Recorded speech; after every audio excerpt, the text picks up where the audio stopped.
Madayong adlaw Matinians, Marso 29, 2025 karong adlaw. Ako si Josh Eric Jalgis. Uban ni kami alang sa mga labas nga mga balita gikan sa lokal nga panggamhanan. Ubos sa administrasyon ni Mayor Michelle Nakpil-Rabat. Ug ania ang atong mga headlines. Mati LGU daog og 5 ka awards sa DSWD. Sa eleksyon 101, kampanya alang sa lokal na mga posisyon gisugda na. Sa police report, seguridad sa pagsugod sa kampanya gihingusgan. Tourism Congress 2025 nagmalampuson. Sa sports, National Women's Month 3x3 Basketball and Volleyball Tournament gipahigayon. Ug Matinians mi partisipar sa prayer rally for FPRRD. Kana ug uban pa sa pagbalik sa Ang Mati karon.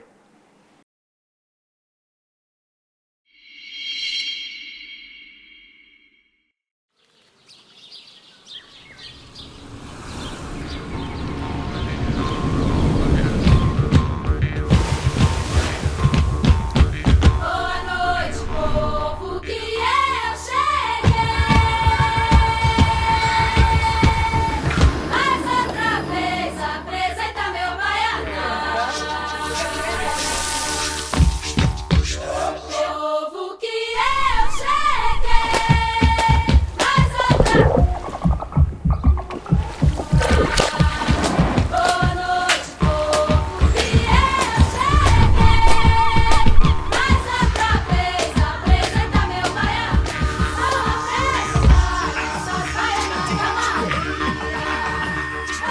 Mati is where to be. Make it Mati. Maganahay nga di.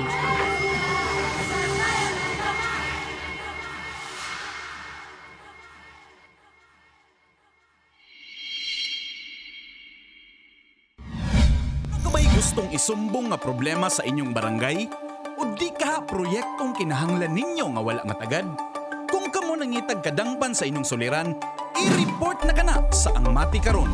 Kami gadawat sa reklamo, hangyo o bisan pa man unsang mensaheng gusto ninyong madunggan sa lokal nga panggamhanan. I-report na yan. Ipadala lamang inyong mensahe hangyo ug mulo sa atong Facebook page, City of Mati LGU, aron among masibya sa Ang Mati karon. Mamahimo usab kamong magpadala sa inyong video mahitungod sa inyong issue. I-report na yan.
Matinians, andam ka ba panahon sa kalamidad?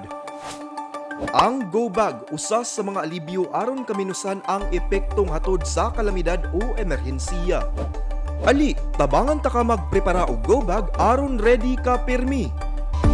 Una, iandam ang sinina ug uban pang bisti nga magamit sulod sa duha hangtod tulo ka adlaw. Pagkaong di dali mapano sama sa dilata, biskwit, noodles ug uban pa.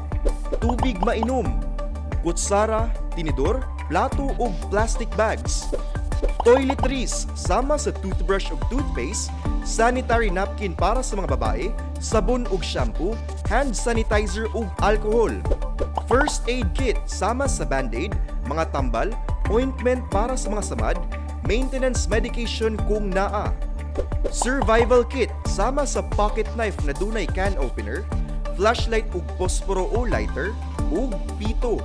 Mga gadget sama sa radyo, battery, power bank, charger ug extension cord.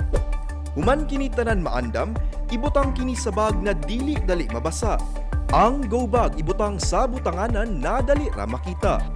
Hinumdumi, mas luwas ang taong andam.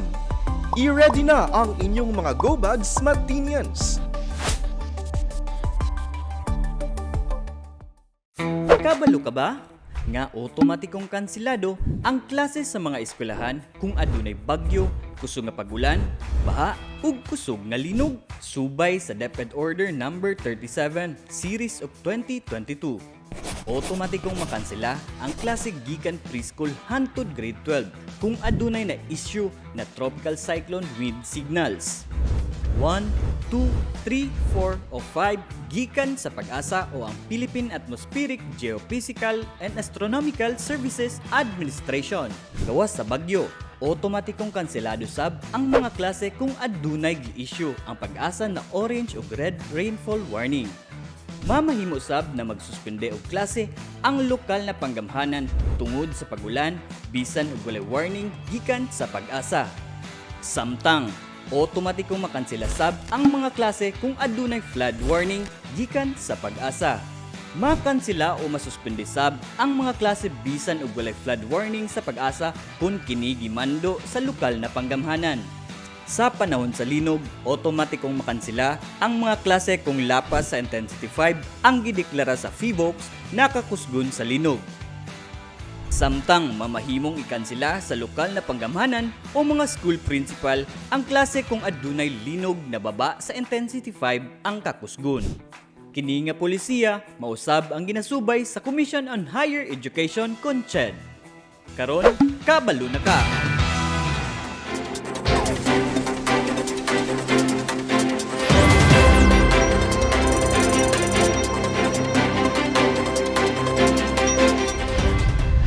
Nakadawat ang City of Mati LGU og 5 ka awards gikan sa DSWD alang sa mga social welfare programs sa Dakbayan sa miaging Panata Kusabayan Awarding Ceremony sa Dakbayan sa Davao kaniadtong Marso 27, 2025. Si Albert Louis Villar Jr. sa report. To the DSWD family, Angels in Red, walang wings, thank you for your service to humanity with integrity. Thank you for empowering us. You have given us the inspiration. Mao kini ang mensahe ni Mayor Michelle Nakpilrabat ngadto sa Department of Social Welfare and Development atol sa iyahang pagdawat sa mga pasidungog sa miaging pagkilala sa natatanging kontribusyon sa Bayan Awards kung diin giila isip top performing LGU ang Dakbayan sa Mati.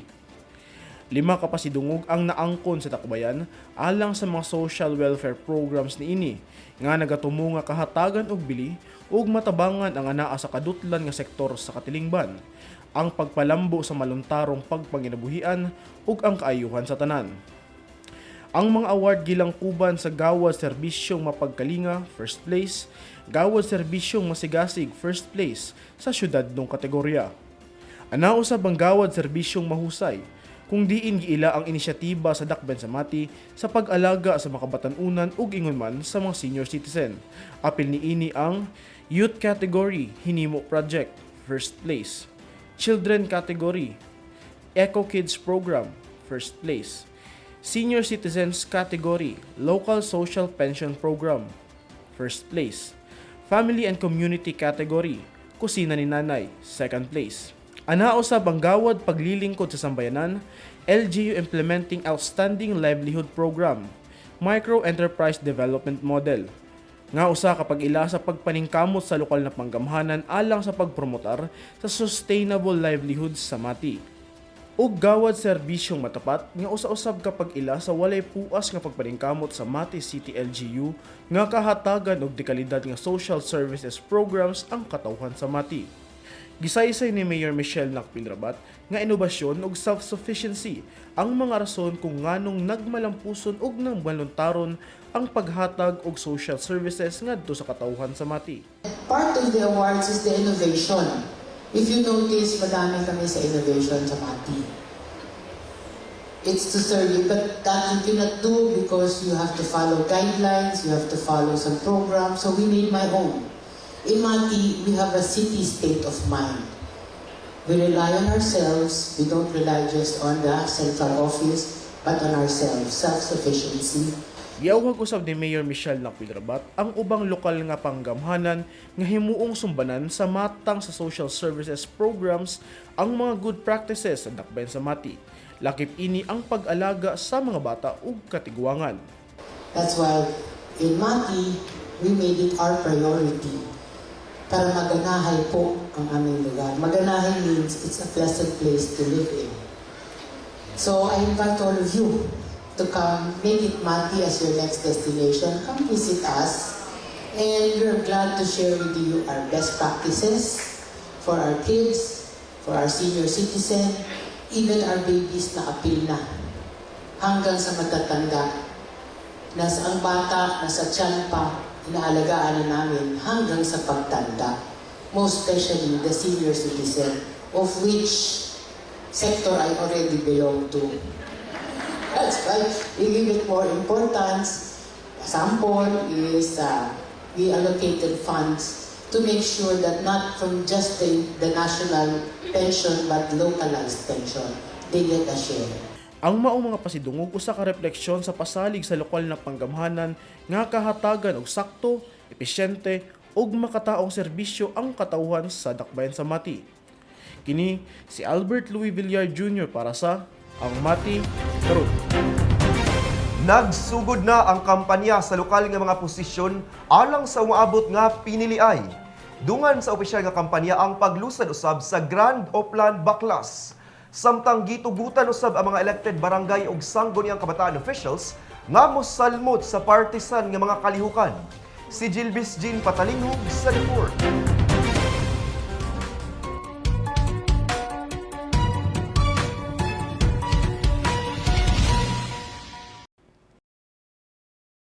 Opisyal nang nagsugod kagahapon Marso 28 ang kampanya alang sa 2025 midterm elections alang sa mga lokal nga kandidato nga nagtimaan sa pagsugod sa init nga panahon sa eleksyon. Ang mga kandidato para sa mga posisyon sama sa House of Representatives, mga opisyal sa probinsya, lungsod ug munisipyo aktibo na sa ilang kampanya nga mulungtad hangtod Mayo 10, 2025. Samtang nagsugod na ang countdown para sa adlaw sa eleksyon karong Mayo 12, hingpit ang mga kandidato sa ilang pagpangampanya aron makuha ang simpatya og suporta sa publiko. Ang kampanya magpadayon gawas sa mga adlaw nga ipahigayon ang pag-obserbar sa Huwebes Santo ug Biyernes Santo sa Abril 17 ug Abril 18. Sa susamang adlaw gilusad sa Commission on Elections kon COMELEC ang ilang Grand Oplan Baklas usa ka nasudlong kampanya sa pagsumpo sa iligal nga mga materyales sa eleksyon. Ang mga personahe sa COMELEC sa tibuok nasud ingon man ning dakbayan sa Mati, aktibong naglimpyo sa mga lugar pinaagi sa pagtangtang sa mga poster ug uban pang materyales sa mga lokal nga kandidato nga wala mahanay sa mga gitugot nga common poster areas ug non-environmental friendly materials. Kini nga lakang usa ka nagpadayon nga dedikasyon sa ahensya sa pagpatuman sa Fair Election Act, pagpanalipod sa integridad sa eleksyon ug pagduso sa eco-friendly nga mga buhat sa panahon sa kampanya. Sa laing bahin, subay sa COMELEC Minute Resolution 24-1001, ang mga elected nga opisyal sa barangay ug sangguniang kabataan gitugutan nga mosalmot sa mga partisan political activities atol sa lokal nga kampanya. Apan giklaro sa COMELEC nga gidid-an gihapon sila sa pagpangayo og kontribusyon gikan sa ilang mga sakop o pagpahigayon sa bisan unsa nga kalihukan nga makalapas sa Omnibus Election Code. Samtang ang mga empleyado nga dili sakop sa civil service sama sa mga job order o contract of service personnel gihatagan usab og green light nga moapil sa mga kalihukan sa kampanya basta dili sila mogamit sa pondo sa publiko alang sa politikal nga katuyuan. Kini si Jelvis Jean Patalinghog para sa Ang Mati karon. Dungan sa pagsugod sa lokal nga pagpangampanya, gipahugtan sa kapulisan ang seguridad ug pag-implementar og mga balaod aron masigurong hapsay ang eleksyon. Si Nash Tiguelo alang sa dugang detalye.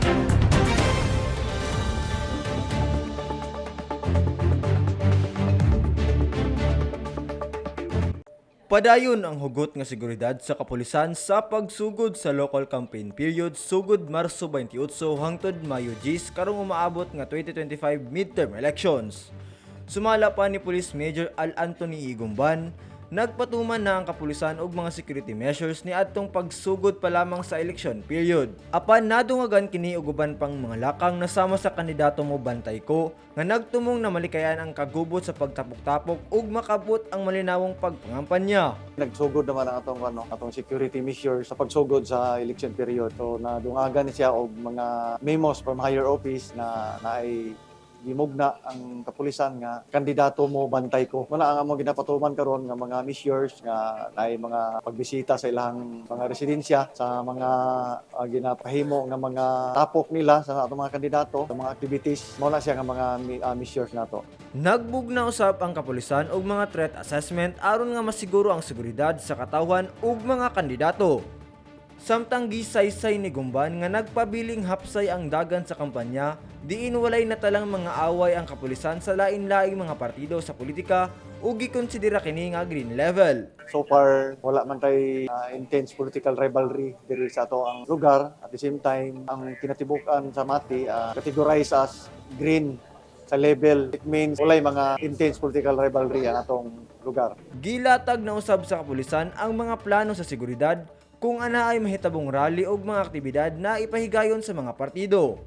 Matod pa ni Gumban, nga kanunay andam ang kapulisan kung adunay manginahanglan og tabang ug seguridad. Any request for security, amo po nang idugang sa among as our security measures. Adlaw-adlaw usab kapatuman og mga checkpoints ang kapulisan aron masiguro ang hapsay ug kalinaw sa tibuok dakbayan sa Mati. Hangyo sa kapulisan nga magtinabangay ang katawhan ug mga kandidato sa politika aron na masigurong luwas ug hapsay ang umaabot nga pagpiliay. So ang ako lang mensahe sa tanan nga ato lang yun nga himuon nga mahimong fair, safe ang ato ang national and local election 2025. So magtinabangay ang matag grupo, ang community, no, matag kandidato, dili pod mo violate sa COMELEC laws. So para mas mahimong successful, collaborate, mag-cooperate tanan alang sa kalampusan niini.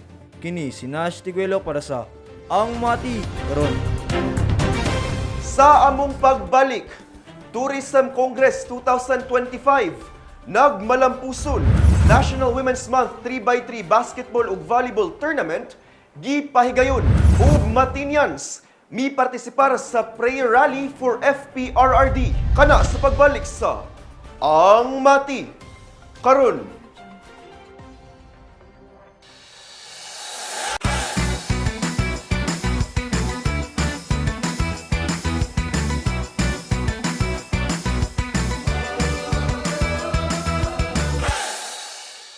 Madayaw na adlaw Matinians, ano na sa kita sa itong segment na Matinians on the Street. Dinhi lamang sa Ang Mati karon. Subay sa pagsugod sa campaign period alang sa lokal nga mga posisyon, ang mga kandidato nagpadayon na sa ilang pagpangampanya aron makuha ang suporta ug simpatsya sa publiko. Karong umaabot nga eleksyon, daghang lokal nga posisyon ang pagabutuhan sa katawhan. Ug importante kaayo nga masiguro nga ang mga kandidato nga atong pilion adunay igong kapasidad ug kalidad aron maningkamot alang sa kayuhan sa tanan. Samtang masaligon ang mga kandidato sa ilang abilidad, ang publiko sa laing bahin adunay responsibilidad sa pagpili og lider nga tinuuray nga mulihok alang sa panginahanglan sa lokal nga komunidad. Busa alang sa atong pangutana karong sa Manaha, Unsa sa imong opinyon ang usa ka hinungdanon nga kwalifikasyon sa usa ka kandidato nga imong botohan alang sa lokal nga posisyon? Tara ba ni kami yung atong sutaon ang tubag sa mga Matinians. Para sa ko mas piliyon ako butuhan ng kanang marespetuanon o kanang tuparon gyud ang iyang mga saad niya gipangistorya bago nag-eleksyon. Kanang matinud-anon gyud sila. Kan dali makatabang, kadali ta makaduol. Ang dali ra maduolan o katabang pod. Una sa tanan ang plataporma o mga emergency ang tao iya pong kuanon dali siya maduolan. Maayo iyang kuan sa mga tao niya, dili siya biskan ma siya grado o matinud-anon siya sa mga kuan sa mga tao po.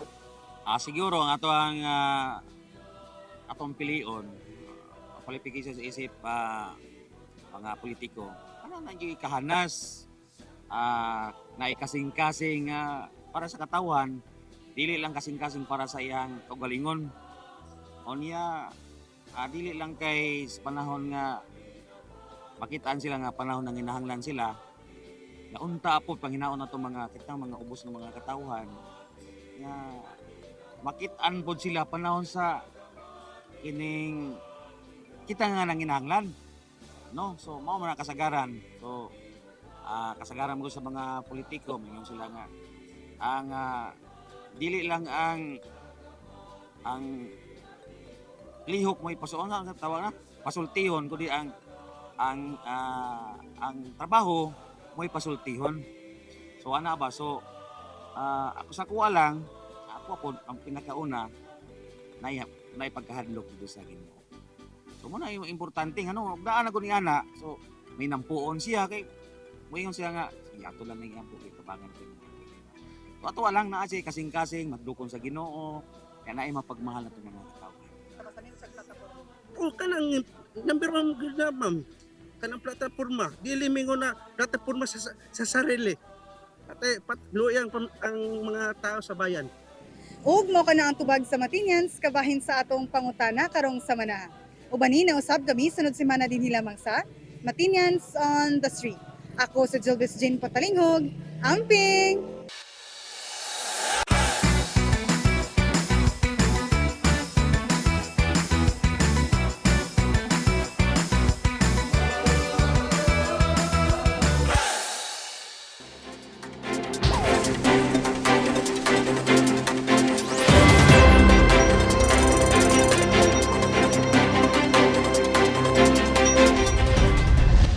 Pipila ka mga ahensya sa gobyerno, tourism stakeholders, private sectors ug academic institutions ang mitambong sa gipahigayon na pinakaunang Tourism Congress sa City Tourism and Promotions Office ug Davao Oriental State University kaniadtong miaging semana.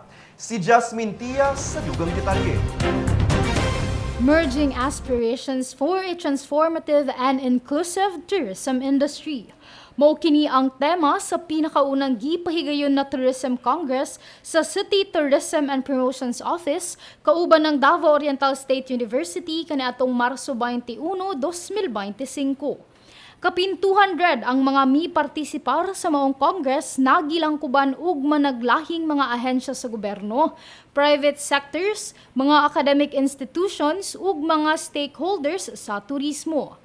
Pipila sa mga mitambong sa Congress mao sila Regional Director 11 Tanya Rabatnan, Provincial Tourism Officer Lirna Paduhinog, Regional Director NEDA 11 Ms. Priscilla Sunido ug si Mr. Carlos Cerezo, Officer in Charge sa Area Management Office for Western Mindanao Area Wide Support Unit Representative.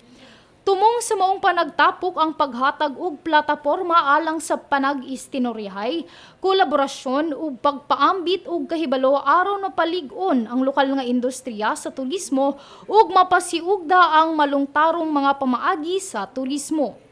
Gipasiug daw usab sa Congress ang importansya sa lokal na kultura, heritage preservation, ug environmental sustainability alang sa mas magmalungtaron na tourism industry. Gihisgutan sab sa moong Congress ang tourism growth and development dili lang sa Mati apan apil na sa tibuok Davao Oriental. Aduna sab mga diskusyon sa managlahing nga ahensya ug sektor diin pipila ka mga problema, oportunidad ug solusyon ang giila ug giplanuhan alang sa kalambuan dili lamang sa turismo apan apil na sab sa mga negosyante, mga pribado na sektor ug ang lokal na panggamhanan. Natapos ang maong Congress, pinaagi sa commitment signing sa matag usa na mitambong ug pag-award sa mga certificates. Samtang giseguro sa lokal na panggamhanan ang lig-on nga commitment ug suporta pinaagi sa CTPO alang sa tourism growth ug kalambuang pang-ekonomiya, samtang giseguro nga magtinabangay ang mga stakeholders aron makabut ang kinatibuk-ang paglantaw alang sa mas competitive ug lig-on nga industriya sa turismo. Kini si Jasmine Tia para sa Ang Mati karon. Atol sa selebrasyon sa National Women's Month, gipasiugdahan sa Mati City Sports Development Office ang usa ka basketball ug volleyball tournament alang sa kababayenhan sa Dakbayan. Si Peter Jan Buencamino sa report.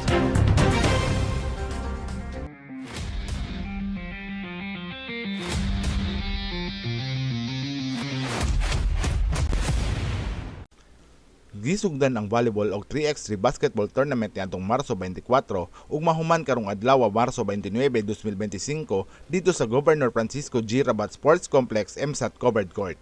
Napulo ka volleyball teams ang nagsangka sa maong torneo nga mao ang mga mosunod. Samtang napulo ka mga teams usab ang mipartisipar sa 3x3 basketball tournament. Ang mga mananaog sa maong torneo makadawat og mga cash prizes gikan sa lokal nga kagamhanan, makadawat og 15,000 pesos ang champion, 10,000 pesos ang first runner-up, 7,000 pesos ang second runner-up ug 5,000 pesos sa third runner-up, ug 2,000 para sa MVP sa volleyball ug 3x3 basketball. Tumong sa maong padula ang mga taga ug bili ang kababaihan sa Dakbayan sa Mati, sanglit aduna sila dakong kontribusyon sa pag-uswag sa syudad. Padayon ang City Sports Development Office sa Dakbayan sa Mati sa pagmugno og mga inisyatiba nga ginapatigbabaw ang gender equality of inklusibong panlantaw alang sa tanan. Kini si Peter Jan Buencamino para sa Ang Mati karon.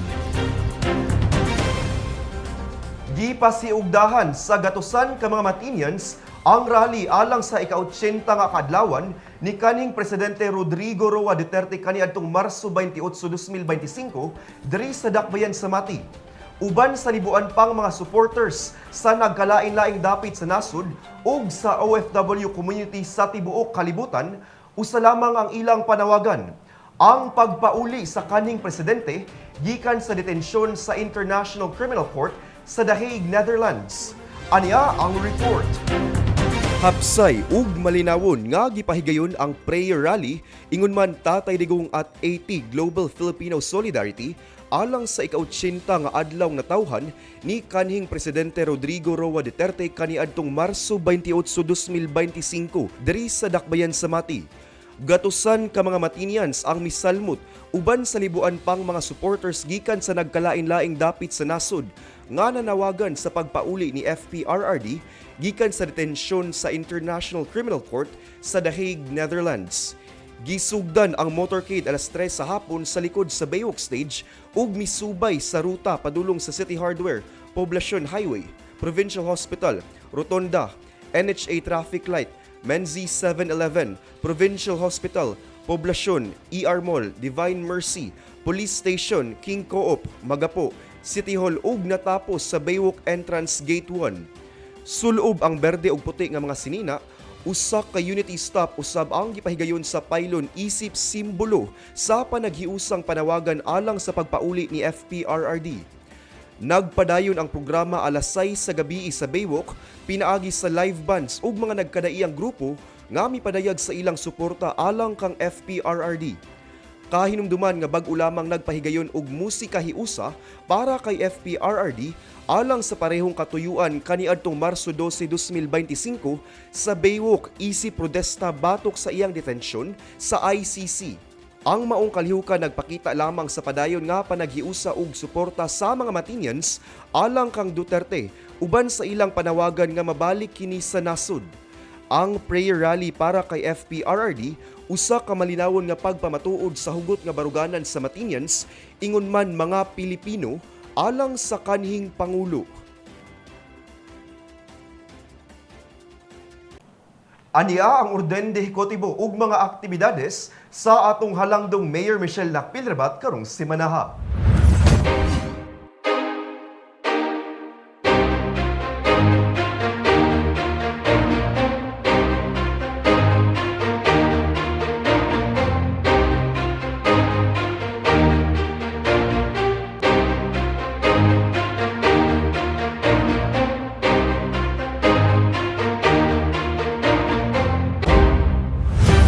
Mao kana ang atong mga pinakauling balita gikan sa City of Mati, LGU. Ako si Josh Eric Jalgis. Uban ni kami sunod semana matag Sabado diri lang sa Ang Mati. Karon, atong kanunay himduman nga magmakusganon, magmatinabangon ug magmahigugmaon matag adlaw.